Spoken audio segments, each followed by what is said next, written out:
Yo, what is going on, guys? Hope everyone's having a fantastic day today. So I want to go over some updates for the Philadelphia Eagles.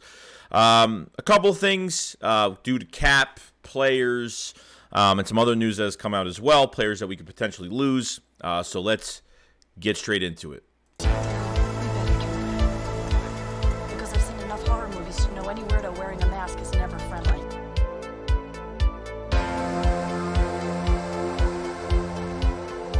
So with the Philadelphia Eagles, as of right now, it looks like the Eagles still have not signed, two coordinators yet. The process is still moving right now with Sean Desai for defensive coordinator, Vance Joseph for defensive coordinator. So those interviews have not been completed yet. So probably going to wait. I'd say by next week, we should know. By late next week, maybe they should have a decision. Maybe not on both, maybe on one. But hopefully by another week or two, they kind of got to get this done as soon as possible. So we haven't found out any news about that. Now, new news has come out on Jason Kelce. They have restructured his contract, so they free up $2.4 million. I think they had about $9.5 million. I think it's up to like $11.5 million now in cap space. Plenty more moves to do. I'm not really worried about it so far. This does not promise that Jason Kelce will be back with the team at all. There has been rumors that Kelce is going to sit for a bit and see how he feels.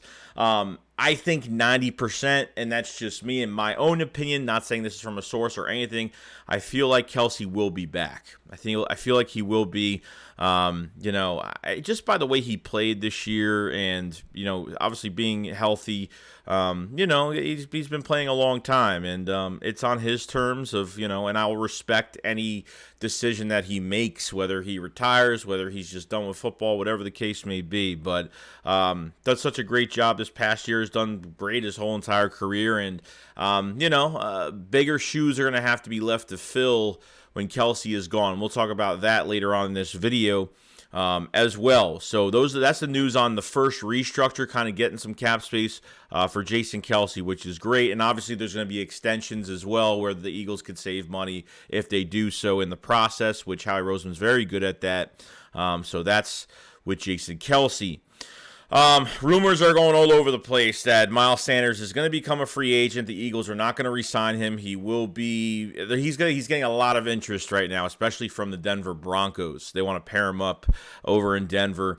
Sean Payton, obviously new Denver head coach, really likes him. And, this is just the reality of it. Trust me, I've been watching some Bijan Robinson film, and I absolutely love it. Trust me, I would love to get a running back early in the draft. I just know it's not going to happen. And there's other positions that we kind of need to fill right now with 2 first-round picks, and you have a second as well. 10th overall pick in the draft, and you were just in the Super Bowl. Congratulations to Howie Roseman on getting those first-round picks. But Kenny G was another one that really showed very well in the postseason. Really all year he's done pretty good, but in the passing game, but Kenny G was a monster in the post game. I thought he played really well, and it's really hard for me to say that Kenny G is the number one back. I just don't know if it's enough. Boston Scott's a free agent right now. So whether he'll come back on a 1-year deal or something like that for being a running back and obviously playing special teams.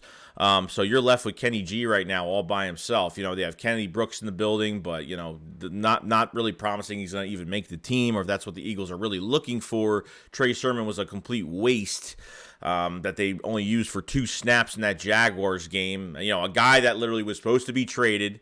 And then and the 49ers didn't want to trade him. They put him on waivers. The Eagles picked him up, and they used him for 2 plays. So I didn't get that whole thing at all either. But, this is a homegrown talent that I would love to keep in Philadelphia. I mean, literally, Miles Sanders said a few weeks ago, he was like, I love Howie Roseman. Hopefully he loves me back. And look, if Miles Sanders walks, I can't. He's coming off his rookie deal. He wants to get his money. I totally get it. Like, this is where they build their foundation off their wealth, off these rookie contracts. And I can't really blame Howie Roseman. I can't really blame anybody, really. You have an offensive line that's going to be good for a long time. And, you can be the Titans right now that had, you have Derrick Henry, but look how much he could do with a battered offensive line. You know what I mean? Like, I'm not saying that this is the plug-in type running back offense. You could plug in whatever you want, but it's kind of going to be like that if you're that important. If this team is gradually getting better every single year at getting offensive line talent, especially with depth behind it on this team, So with Miles Sanders, like, can't blame him if he walks, to be honest. It's just what it is right now. And that's just the news with Miles. So I expect heavy interest. Denver has been the one showing the most interest right now, so we'll see what happens later on. Okay, so the cornerback position, it's interesting going into next year because Bradbury's going to be a free agent. Slay, we can't get rid of him. I looked at the numbers. It looked like it's going to be like $21, $22 million in dead cap. So you're not going to get rid of big play Slay going into next season. It's just not going to happen. Bradbury, don't know what they're going to do with him. But look, if it was up to me, I would re-sign him. But how much is it going to take? The numbers should be interesting.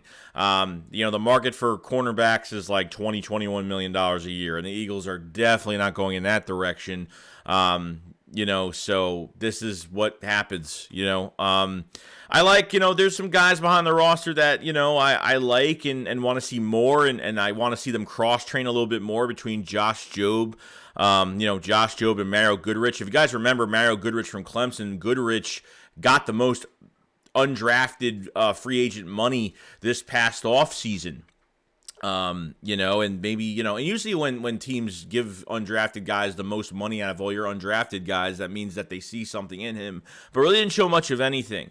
Josh Jobe, is another one where they moved him to, they moved him at nickel. They've had him on the outside. They've had him at safety, even in training camp. They've cross-trained him a little bit. I want to see these backup corners cross-trained a little bit more. Do I think what we have behind here, look, Josh Jobe had that big hit in the postseason Giants game when, they had, we pretty much rested our players for the NFC Championship game, and at the end of that game, Josh Jobe laid a big hit, and I really like that. I like the attitude for some of these guys, the pushback from some of these guys. You have Zech McPherson as well, fourth-round pick from Texas Tech, only plays special teams right now. All three of these guys play special teams. I think Goodrich plays special teams. I'm not really sure, but it's just, I don't know what we have behind there. With Bradbury leaving, and Maddox is just made of glass as of right now, you know what I mean? So adding Maddox back to the secondary is definitely a big help, but can he stay healthy? That's going to be the big question. And Slay, I don't know, feel like the 7-8 games last, I don't know. I felt like part of it was Gannon, part of it was just Slay giving up some really easy receptions. I think it was a little bit of both. It was coaching, and it was obviously on Slay. And Slay's an older player, so this team has to get younger. You got like 6-7 really good cornerbacks that could probably start for any, at least 6 that could start for a football team going to this draft this year. And, I feel like the Eagles need to draft some bodies. They need to bring in some bodies at cornerback. You're not going in the free agent pool for it unless you're going to re-sign Bradbury for a little bit less and he wants to stay with this team. He joked around, post-game of the Super Bowl and pretty much said, Bradbury was pretty much like, jokingly, he said, I definitely want to get paid, but he does, who doesn't want to get paid? He thinks he resurfaced himself as a really good corner, and he did a fantastic job, a top 5 corner this year, in my opinion. When it's down to yards allowed, he's one of the best at it. And obviously, we paired up with Slay and Maddox at full strength, and even moving Chauncey at nickel at times, it's been pretty good. So I don't know what we're going to get out of this backup group, if anyone's really going to step up, between OTAs and training camp preseason. But now with only 2 games to play in preseason, it really limits, the snap count and getting everybody opportunities. Is it going to be enough to have joint practices plus 2 preseason games? Like I said, I think there's some good players behind there that can really show out, but I honestly don't know if we really have the answer behind the back end of our cornerback position with Josh Jobe, Zech McPherson, and Mario Goodrich. And I would like to see somebody step up, at least as a role player and a really good defense if they can, but we'll just have to see. Like I said, I don't think you can wait until the 24 draft, a year after this season, because I think it's going to be too late. I think you really have to grab somebody if Bradbury is gone. I think even if Bradbury gets re-signed, I still think you have to get somebody high up at corner, something, because I don't trust not having, because Slay is going to be gone after next year. His contract's up. Whatever the Eagles are going to do with that, we'll find out. We'll see. But should be interesting on the back end of this roster at the cornerback position. So I was pretty want to talk about that real quick. Now, linebackers, obviously, we know Nakobe Dean's coming back into the fold. Okay, we know a lot of fans all year. Even after we did live streams and videos after every game, and people were like, "Man, like I want Dean to at least get a chance." There was actually a time where Kaiser White had a little bit of an ankle injury. I think it was during practice, and I was like, "Okay, cool. Like Nakobe Dean will get some reps," but he didn't. Nakobe Dean has got some reps this year because obviously, if we've done really well in games, we're up. We were scored 35, 38 points, and we're kind of putting up the score a little bit. Eagles put their backups in. Nakobe Dean has literally took every advantage that he can get. And I think he's got a chip under his shoulder. He was a third-round pick. All these rumors were swirling around the draft that he was hurt. Like every body part was hurt, literally. I don't know who spread that rumor, and that helped us get Nakobe Dean in the third round, which is kind of insane. But I'm excited. I mean, Nakobe Dean wasn't mad about being a backup this year. He literally was sitting in the room with Nick Rouse in that linebacker room, just being a sponge and just learning mentally. And that's the best. And he's a very smart player, and we all know that. I think he'll be the field general for the Philadelphia Eagles. And regarding the rest of this linebacker core, you have TJ Edwards and Kaiser White that are free agents as well. I would re-sign TJ Edwards if they can, and to be honest with you, half of me is like, I don't even care if they re-sign anybody else because we have Nakobe Dean here, but you need somebody else that's going to be, I don't know what their plan is for Nakobe Dean, playing in the middle, playing outside. I don't know what they're doing with him, but when it comes down to it, Edwards might need to be re-signed. How much is it going to cost? Hopefully not that much. I don't think it's even a mid-tier contract, but he did play well this year. Like I said, I'm not really a big fan of the linebackers in Kaiser White and TJ Edwards because they just can't cover. I think they give good run support, but they just can't cover at all, and that's been one of the biggest problems. I don't care what PFF says because I don't look at their statistics because it's all BS at the end of the day. But Nakobe Dean, I think, really, it's like you don't have to draft a linebacker this year because you already have one. Like you literally, you could draft someone in the later rounds, nothing early, but you literally drafted a future starter that was part of a championship team for Georgia. So championship mentality type player and what he's done over the years. So I'm excited for Nakobe Dean, and I know fans are mad because he never really got a chance, but he had too much. Experience in front of him, and I think that was part of it. Look, if they didn't have Kaiser White, he would have played. You know what I mean? If they didn't have TJ Edwards, they would have played. He would have played. So it just comes down to now into the fold next year. It sucks that at least he got a feel for what he did on special teams all year. Plus, he got some reps. He made some really good plays, just getting a little, you're seeing those flashes just by him coming into games for a few plays just, until the end of the game. And he was fantastic. He was just all over the place. So I'm very excited for Nakobe Dean going to next year. It's like we already drafted a guy that's going to come in, and we don't got to worry about it too much. But I want to see how he does throughout OTA's training camp, what he does for another offseason, and it should be exciting to go into all of that, which is pretty cool. So back to the offensive line. We talked about Kelce's restructure. Now, this whole thing happens because of Cam Jurgens. What are they going to do here? Isaac Seumalo has a voided contract, which he will become a free agent. I am not looking to sign Isaac Seumalo at all. I wasn't even a big fan of that pick when it happened, in the third round from Oregon State, whatever it was. I think it was Oregon State. I wasn't really a big fan of Isaac Seumalo. Really, I think he got better over the years. I think this was his best year in pass protection. Other years, Isaac Seumalo has been, I thought his run blocking was better than this pass blocking, but I think this year it's been like his best year, and he's definitely going to get paid. So what do you do now? Now, if you guys remember this past offseason, when Kelce was not supposed to get the orthoscopic surgery in his elbow, Cam Jurgens was actually supposed to play. He was actually supposed to play guard.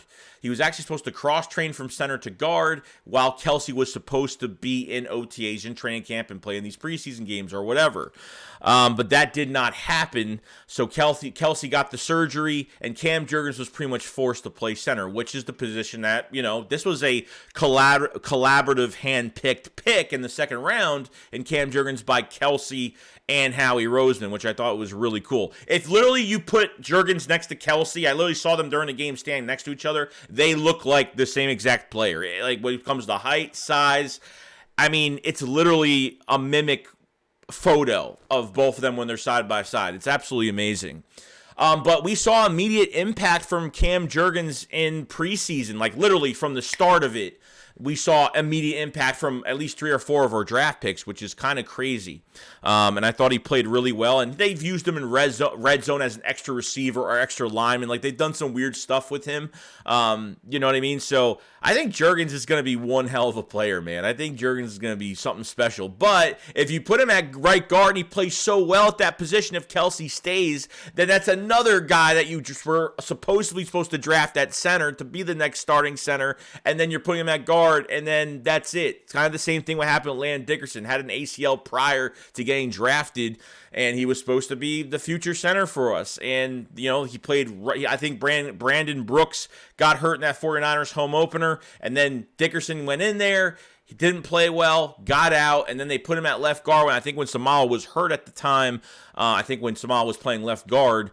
And then that was it. Him and Mulata on the left side, very strong left side. So now Kelce goes, of course Jurgens comes in, and I feel pretty, you know, I feel good. I feel really good about him. Like I said, like if he didn't really show much, I would say it, but he showed a lot. He showed when he was drafted, what he did in preseason, OTAs, you know, what he did in the joint practices, not even that. And Kelce just being by his side is a great thing. And I think Jeff Stoutland signing that multi-year extension is really going to help these guys stay together. I think Kelce's staying because Jeff Stoutland is staying. I honestly think if it's for another year, another 2 years, whatever the case, at least like if Kelce wants to sign like 2 more years, I'd be really happy if he could at least get a 2-year deal done or something like that. You know, I don't know what his original contract is right now. I know he's technically still on contract for this year and might be next year, but obviously the Eagles are knowing that he's been contemplating on retirement for the past few years.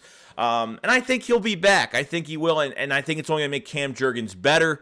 The question is, you know, if Kelce retires after next season, if he stays, you know, are the Eagles going to be comfortable moving Cam Jurgens to center? And, you know, then they have to find a right guard after that. So they're gonna have to fill a void every time they move somebody, and that's just the way it happens with that, which is interesting. So I don't know what's gonna happen, but if it's my guess, my own opinion, I think that Kelce will be staying with the team for another year, and Jurgens will play the right guard spot. So really, you're looking at Nakobe Dean filling up that linebacker role that we already have, and then whatever signings behind it. Samal goes to free agency, and now you have Cam Jurgens starting that right guard spot, which is pretty good. So I think Jeff Stoutland staying really, I think it's going to make a big difference for Kelce's decision. And with Cam Jurgens even learning more from Kelce, it's only going to make him a better player, and that's another supposed to be center type player that's now playing guard is going to be an absolute beast for years to come. So very excited for that. It's not like they didn't use him this year. They used him in a lot of red zone stuff, which I did like. And he had some good blocks this year. There were a few games where he had some good blocks in some red zone that got either Miles Sanders in or Jalen Hurts for the rushing touchdown. So it was pretty cool. So we'll see on all that when the time comes. Lastly, Jordan Davis. Okay.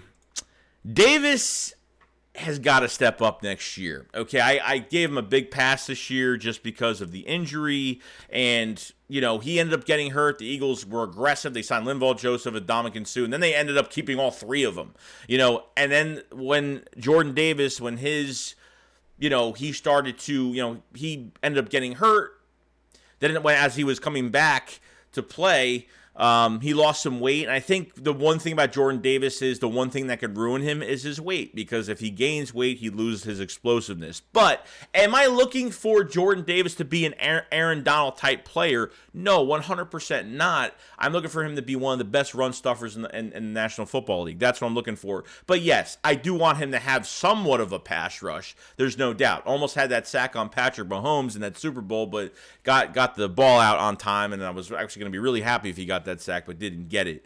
But Jordan Davis conditioning this offseason, he better condition, and get himself right, because yes, beginning of this season, throughout the games he was playing, he was falling down. His motor was very short.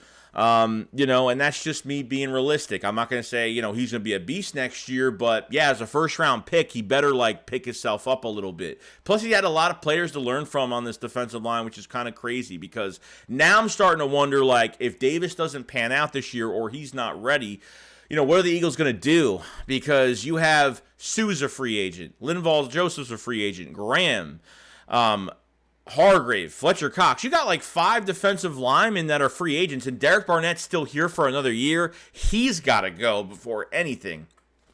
I'd rather lose 6 defensive linemen right now in 1 year having Barnett gone. You know what I mean? Because he's just got to go. They don't lose money on anything if Barnett walks, but I think they just have to get rid of him. I almost forget throughout the whole season Barnett was even still on the team at this point. So you're not letting go of this many linemen, and Fletcher Cox, the money that he can make, his market right now is $14 million per year, and that's definitely not happening. Okay, Fletch is not what he used to be. You got to give him a nice rotation, more guys more depth on the defensive tackle position, because he was playing over 70% of the snaps every game, and he was tired out. He just can't handle those snaps anymore. Once they signed Linval and Sue, then Jordan Davis came back. He played so much better. But like I said, Fletcher Cox is not the same player he used to be, and we're just talking about strictly defensive tackles right now. You know what I mean? So I think there's good depth behind it. You have a flash in the pan in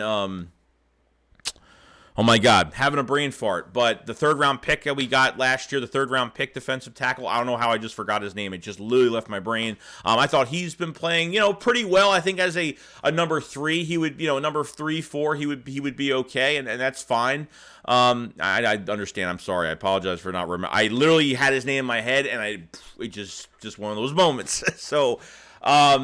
So I don't know what they're going to do here. Do they trust Jordan Davis starting next to whoever he's going to start next to? Obviously, Hargrave has to get re-signed. You got to re-sign him. You have to re-sign Javon Hargrave to another 3-year deal, something like that. Something has got to happen with Hargrave. You can't lose that many defensive linemen in one going to free agency. It just can't happen. So with the thought of Hargrave getting re-signed, Davis will be next to him, and whatever they want to put behind him, I don't know. I still think they need to draft offensive line, defensive line. They definitely need to draft an edge rusher. They definitely need to draft a defensive tackle. There's a lot of questions going, especially I'm not even worried. If it's just Miles Sanders leaving in this offense, I am fine with it. As much as I'm going to hate it, I'm fine with it because defensively is really more important of where we're losing most of our players. So Eagles have $11.5 million in cap space, but it doesn't really say much of anything right now until more moves are made. Obviously hiring 2 more coordinators. But Jordan Davis, definitely needs another step up year, and he needs to be healthy too. Like I said, I'm not looking for him. A lot of fans are kind of I don't know why they look at him like this, to where he's got to have double sack seasons, you know what I mean? Double-digit sacks. I can't talk right now. I'm not looking for that. I'm looking for him to be a run stuffer. And yes, I want him to be a little bit better at a pass rush. I'm not looking for him to get to the quarterback every single time, but I want him to be immovable. I want him to be a stone that he just can't be moved at all. And that's what I'm looking for, to really help fit in those linebackers in those gaps, and be aggressive and get to the quarterback. And if Davis is taking on 2 guys, that's fantastic. So I'm looking forward towards a big offseason for Jordan Davis. He definitely needs to get that conditioning, maintain his weight, and hopefully we see some good things, and that's what I'm praying for. Now, obviously, there was other things I could have talked to, but I knew this video was going to be long regardless, but we'll go over more tomorrow. 23.5-minute video as of right now. So other than that, guys, that's pretty much it. I hope you guys enjoy your day. That is some of the news right now. You have a restructure with Kelce. Will Kelce come back? And some of the news with the backup corners, what we have to do. James Bradbury, the defensive line with Jordan Davis, who they're going to resign on the defensive line, potentially losing 5-6 defensive linemen in 1 year is definitely not going to happen. So there's a lot going on. And obviously Miles Sanders is definitely gone. It's sad. It breaks my heart because I don't want him to go anywhere else. I want him to be with Jalen Hurts in this offense, and I just love Miles Sanders. Maybe the Eagles have a plan for their number one running back. Maybe they're going to look for something in the draft. I don't know. I honestly don't know. It should be very interesting what they do. So, other than that, guys, that's pretty much it. I hope you guys enjoyed, and I'll see you guys on the next one. Shakes, what up? Follow us live. Peace out, guys. Peace.